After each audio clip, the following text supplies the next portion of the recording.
আসসালামু আলাইকুম ওয়া রাহমাতুল্লাহি ওয়া বারাকাতুহু।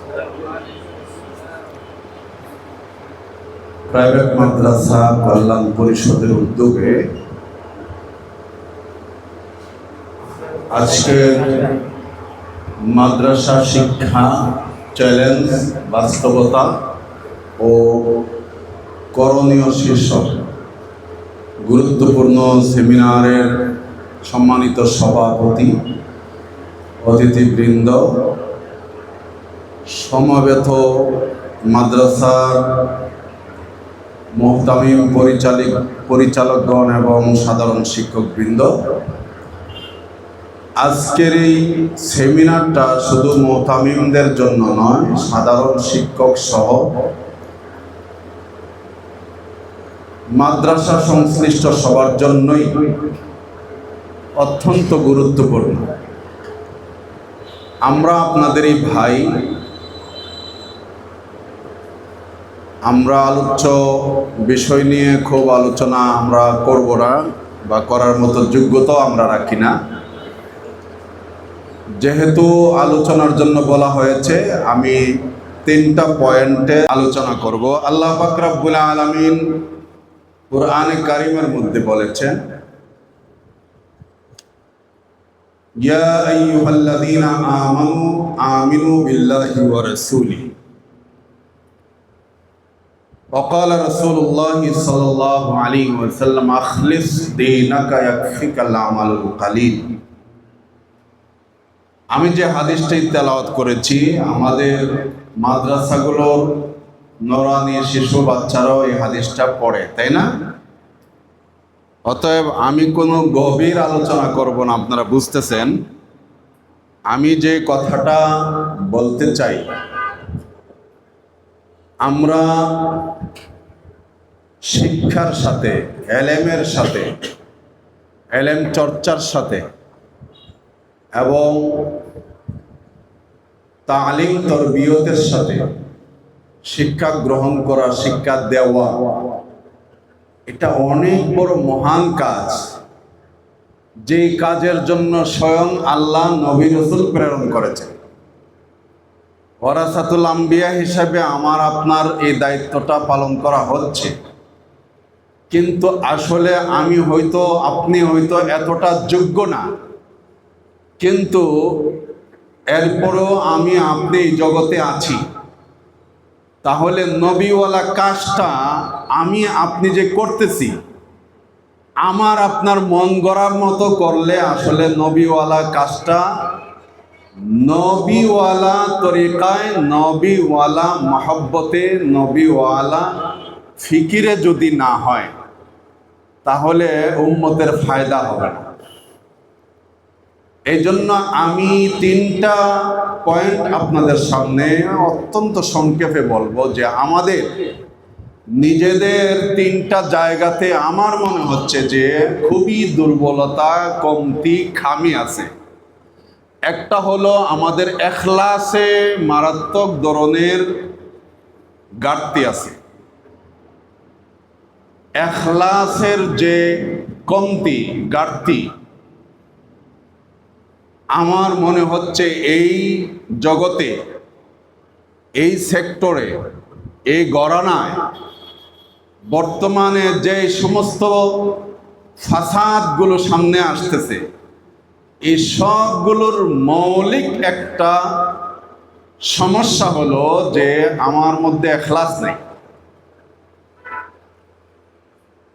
তাহলে এখলাসের কমতি।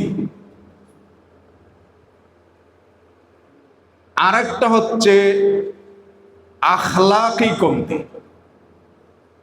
ইখলাস, আখলাক, আখলাকের কমতি এই জগতে, এই গণনায়, মাদ্রাসার জগতে আমাদের আখলাকের কমতি নিয়ে আখলাকি যে বরবাদি চলতেছে, এটা হয়তো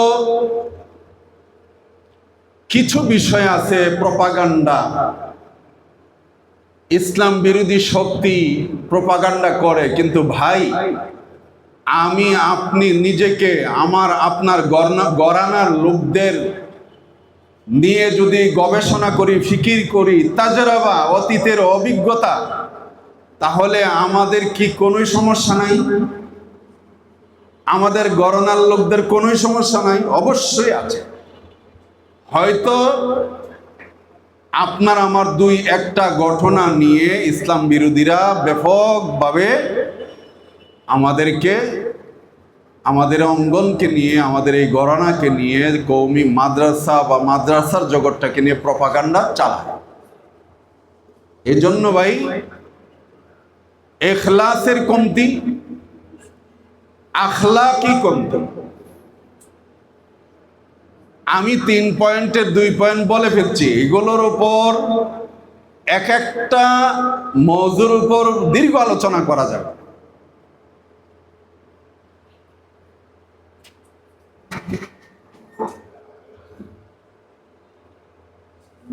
ইখলাস, আখলাক, ইখলাসের কমতি, আখলাকের যে আমাদের দুরবস্থা, আখলাকি যে ফাসাদ, এগুলোর কারণে আমাদের এই মাদ্রাসা জগতের দুর্নাম হচ্ছে। আরেকটা বিষয় হচ্ছে আফকারের যে ফাসাদ দেখা দিছে, ফিকিরের যে ফাসাদ। আমরা কওমি মাদ্রাসা বা মাদ্রাসায় যারা পড়তেছি, বাস্তবতা হলো, আপনি মানেন আর না মানেন, সহনশীলতা খুব কম আমাদের মধ্যে। একে অপরকে ধারণ করার ক্ষমতা খুবই কম। আফকারের মতানৈক্য, মতভেদের কারণে আপনার আমার ফিকির একসাথে মিলতেছে না। এজন্য আমি আপনি এই ফিকিরের ব্যবধান থাকার কারণে আমি আপনি, আপনার আমার মধ্যে যে সুসম্পর্ক নষ্ট হচ্ছে। আপনি আমি দুজনই দিনই কাজ করি, একে অপরকে বিভিন্নভাবে আমরা ছোট করতেছি, একে অপরকে বিভিন্নভাবে ট্যাগ লাগাইতেছি, গালিগালাজ পর্যন্ত করতেছি না? তাহলে ভাই, ইখলাসের যে কমতি, ঘাটতি এবং আখলাকের যে ফাসাদ তৈরি হয়েছে, আফকারের যে ফিকিরের যে ব্যবধান থাকবেই, কিয়ামত পর্যন্ত ফিকিরের ব্যবধান থাকবে। আপনার চিন্তা চেতনা, আমার চিন্তা চেতনা একরকম হবে না। এই চিন্তা চেতনার ব্যবধানের কারণে আমরা, যেখানে আল্লাহ পাক রব্বুল আলামিন বলেছেন তোমরা মুসলমান একে অপরের ভাই ভাই, একসাথে থাকো, ভাই ভাই হয়ে থাকো, কিন্তু আমরা দেখা যায় এই আফকারের ব্যবধানের কারণে, ফিকিরের ব্যবধানের কারণে, চিন্তা চেতনার ব্যবধানের কারণে আমি আপনি ফেসবুক সহ ব্যক্তিগত সামাজিক জীবনে একটা বড় ধরনের আমরা সম্পর্কহীনতার মধ্যে আছি, একটা নোংরামির মধ্যে আছি। আমি আপনাদেরকে বলবো যে ইখলাস এমন এক জিনিস, আল্লাহ রাসূল সাল্লাল্লাহু আলাইহি ওয়াসাল্লাম অনেক কথা বলেছেন। যে হাদিসটা আমি তেলাওয়াত করেছি, আল্লাহ রাসূল বলেছেন আখলিস দীনাকা ইয়াকফিকাল আমালুল কালিল। তোমার মধ্যে ইখলাস পয়দা করো,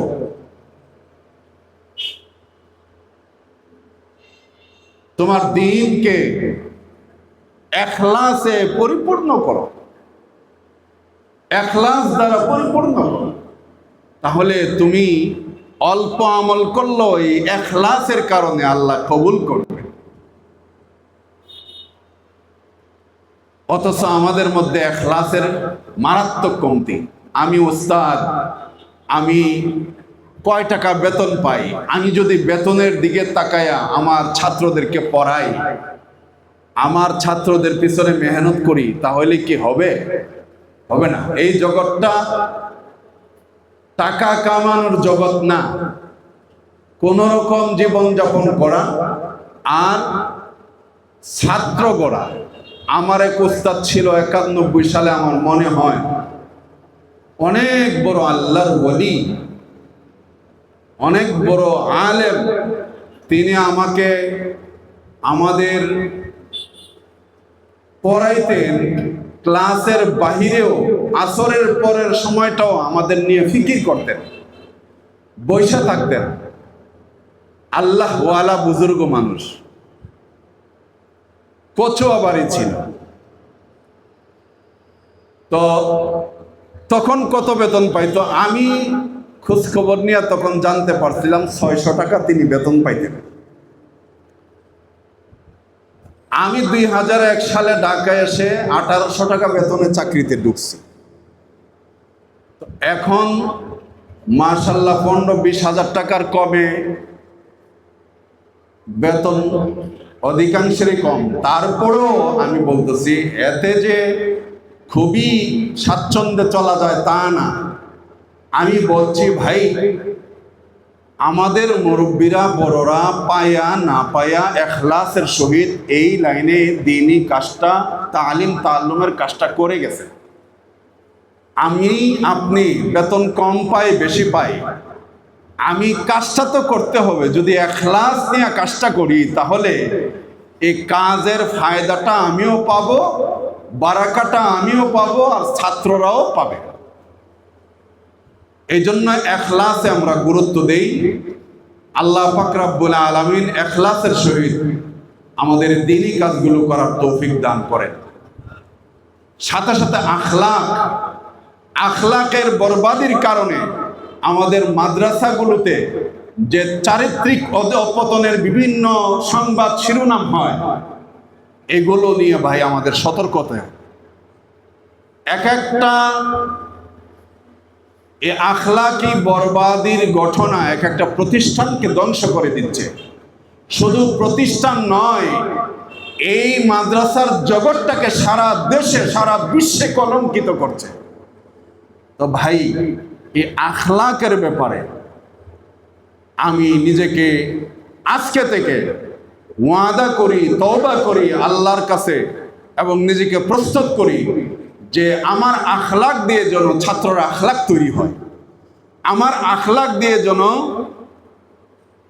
ছাত্রদের আখলাকের বুনিয়াদ তৈরি হয়। আমার সব কিছু দেখে, আমার ভালো কিছু দেখে যেন ছাত্ররা অটোমেটিকলি ভালো কিছু অর্জন করতে পারে।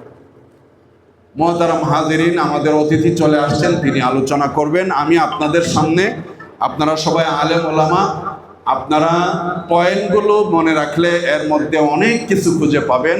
আমি 3টা পয়েন্টে কথা বলতেছিলাম। একটা হলো ইখলাস, আমাদের ইখলাসের অনেক কমতি আছে। 2 নম্বর হচ্ছে আখলাকি বরবাদি আমাদেরকে অধঃপতনের দিকে নিয়ে যাচ্ছে, এখান থেকে আমাদের সতর্ক হতে হবে। 3 নম্বর হচ্ছে আফকারের যে আমাদের মধ্যে ব্যবধানটা আছে, এই আফকারের, ফিকিরের, চিন্তা চেতনার ব্যবধান থাকবে। এর মধ্যেও আমাদের মধ্যে সুসম্পর্ক থাকা চাই। আমরা দেখা যায় যে আফকারের ব্যবধানের কারণে একজন আরেকজনের উপর চড়াও হই। একদিনই বাঁয়ে দিনই আন্দোলন করে, দিনই সংগঠন করে, আরেক দিনই বাঁয়ের উপর বিভিন্ন ধরনের এমন কদার্য ভাষায় আমরা আক্রমণ করতেছি। অথচ আবার এদের লিডার, মুরব্বীরা, দায়িত্বশীলরা 2 জন একসাথে হয়, তখন আবার বাহবা দেয়। তাহলে ভাই, আমার পিছনের এই কটূক্তিগুলো, কদার্য ভাষাগুলো কি মূল্য রইল? অথচ এগুলো কিন্তু আমাদের দুশ্মনদের হাতে চলে যাচ্ছে। দুশ্মনরা এগুলোকে অস্ত্র হিসেবে ব্যবহার করবে যে এরা এমন, এত খারাপ। আল্লাহ পাক রব্বুল আলামিন আমাদের এই কওমি জগৎ, মাদ্রাসার জগৎ, দ্বীনি জগৎটাকে সমস্ত ফাসাদ থেকে, আখলাকি বরবাদি, আফকারের বরবাদি থেকে এবং ইখলাসের কমতি থেকে আল্লাহ হেফাজত করুন। আসসালামু আলাইকুম ওয়া রাহমাতুল্লাহ।